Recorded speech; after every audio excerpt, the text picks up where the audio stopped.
Assalamualaikum warahmatullahi wabarakatuh.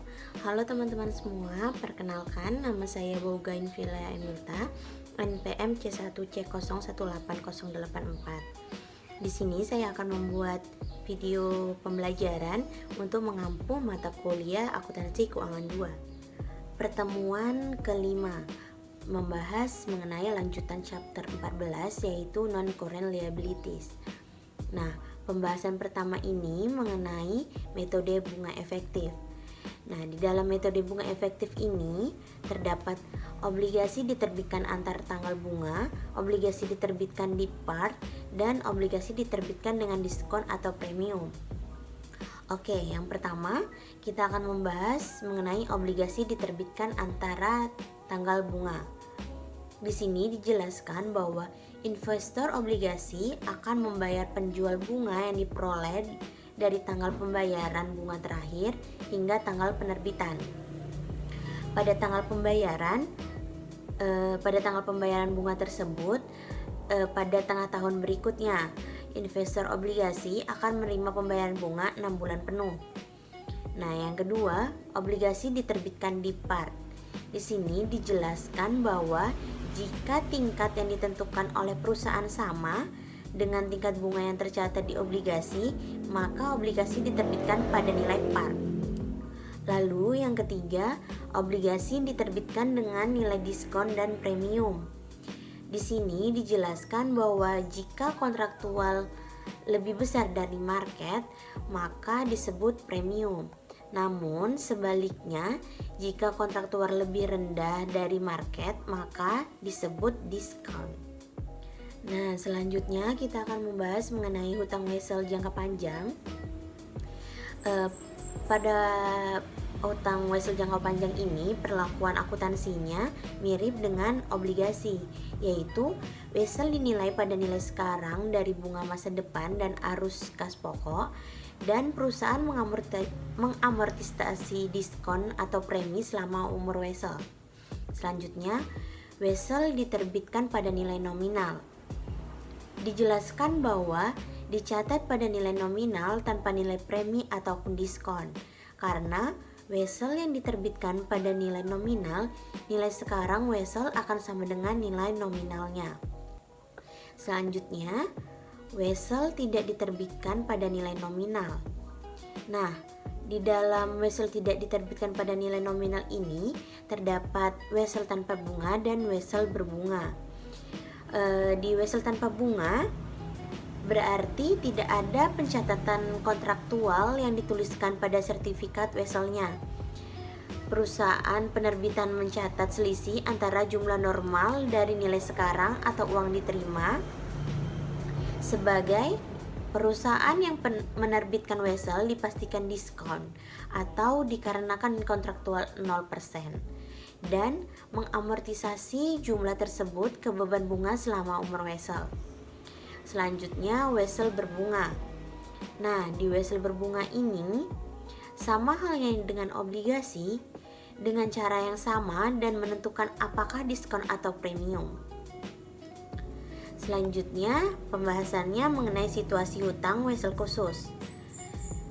Wesel yang diterbitkan dikarenakan membeli barang atau aset membayar jasa yang diterima dari pihak lain.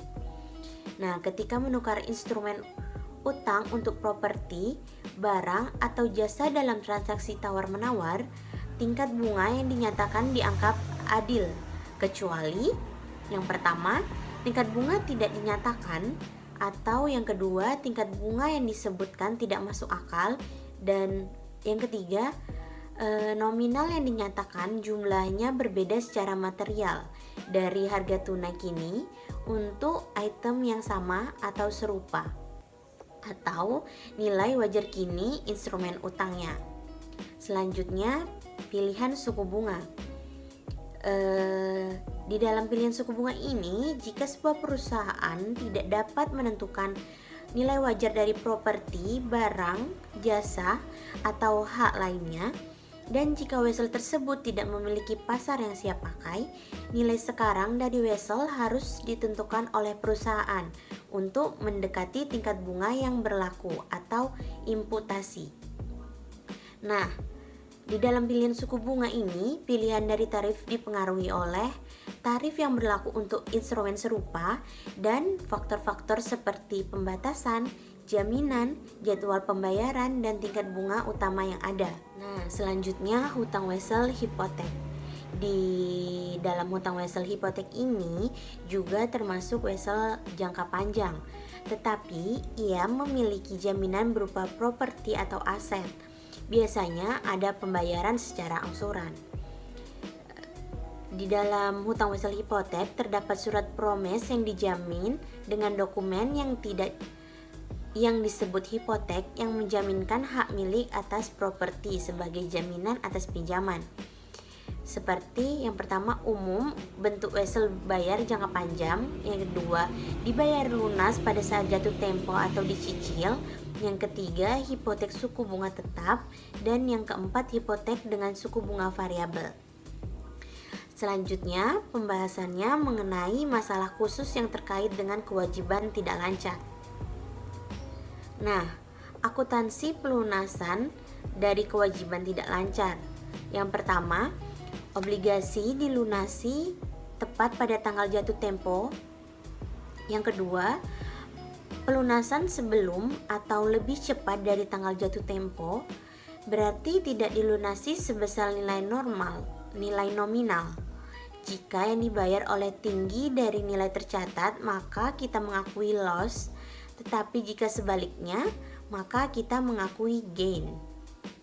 Nah, di sini nilai tercatat lebih besar dari harga yang dibayar itu sama dengan keuntungan. Jika akuisisi yang dibayar lebih besar dari nilai tercatat, itu kita sebut sebagai kerugian. Pada waktu periode kembali atau harga yang dibayarkan belum diamortisasi, premium atau diskon harus diamortisasi sampai dengan tanggal perolehan kembali. Nah, yang ketiga, pelunasan dengan mengalihkan atau menyerahkan aset atau surat berharga.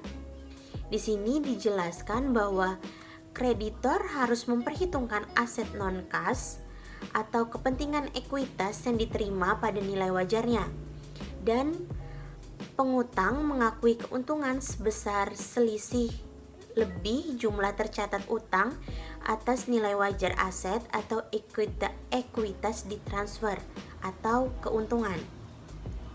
Dan yang keempat, pelunasan dengan modifikasi kesepakatan tidak dilunasi dengan cash atau aset, tetapi dengan modifikasi kesepakatan. Misalnya, dengan penurunan tingkat bunga dikarenakan adanya masalah keuangan pada perusahaan, seharusnya sudah dibayar karena sudah jatuh tempo, tetapi ditunda dan meminta perpanjangan waktu tempo. Nah, kredit mungkin menawarkan satu atau kombinasi dari modifikasi berikut ini. Yang pertama, pengukuran tingkat bunga yang ditetapkan. Yang kedua, perpanjangan tanggal jatuh tempo jumlah nominal hutang. Yang ketiga, pengukuran jumlah nominal hutang. Dan yang terakhir, pengukuran atau penangguhan bunga yang masih harus dibayar.